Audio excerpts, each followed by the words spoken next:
Hej. Det smager så super det her. Ja.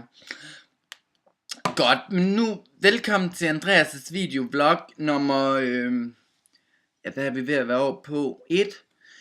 Men det jeg gerne vil snakke om, det er sgu egentlig noget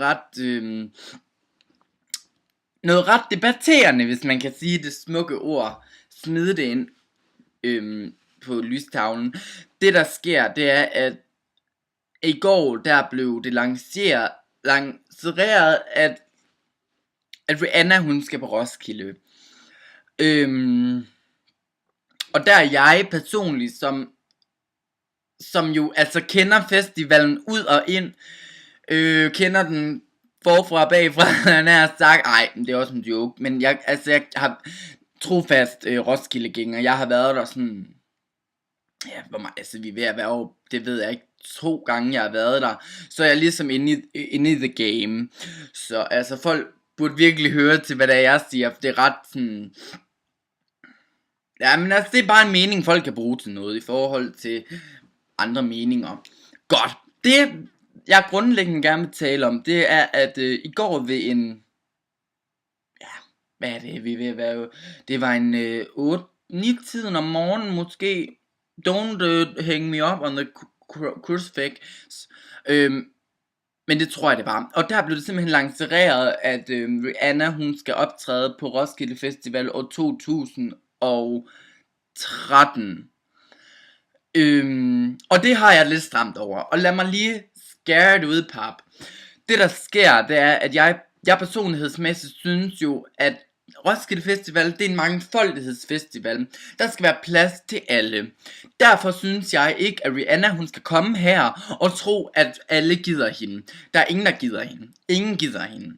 Det er en lort, hun skal komme. Fordi, prøv at høre her. 10/1 af Roskilde Festival kan ikke lide hende. That's it. That's a fact.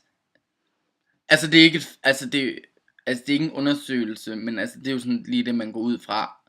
Det går man jo ud fra. Så altså det er jo bare noget pis hun kommer, når der er ingen der kan, altså det er mig for, prøv at, der har jeg det sådan lidt. Slipknot, hold kæft hvor fedt, alle kan lide Slipknot. Alle kan lide Slipknot. Og der har jeg det sådan lidt, fedt de kommer, fedt, det bliver pis fedt. Hele Roskilde kommer til at synge med på alle sangene. Alle know the shit. Alle knows the shit.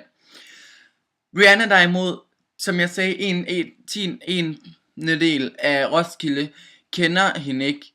Eller altså, han har hørt navnet før, men kender ingen sange. Kender ikke noget som helst med hende. Synes det er dårligt, synes det er uschammerende, synes det er for dårligt. Synes bare det er dårligt. Altså, og så har det sådan lidt, der skal være plads til alle, så bliv væk Rihanna. Bliv væk Rihanna, så vi alle har plads til os alle. Og altså det er jo fordi, jeg har faktisk noget personligt imod hende, fordi altså helt seriøst, hun gør det jo ikke bare for pengenes skyld. Hun gør det jo fordi, så kan hun komme og lave drama og kraftedeme komme i Se og Hør. Ved du hvad hendes drøm det er at komme i Se og Hør? Prøv lige, folk de er så small-minded derude. Tror I virkelig selv, at hun gør det for pengene? Nej, selvfølgelig gør hun ikke det. Hun kommer for at pisse os af. Hun kommer for at pisse dig, og hvem der ellers ser den her film af. Og også dem, der ikke ser den her film af. Og altså, det synes jeg er for dårligt af Roskilde Festival år 2013. Så dårligt af dem.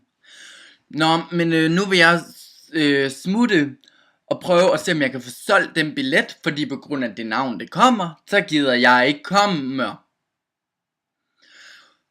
Hej.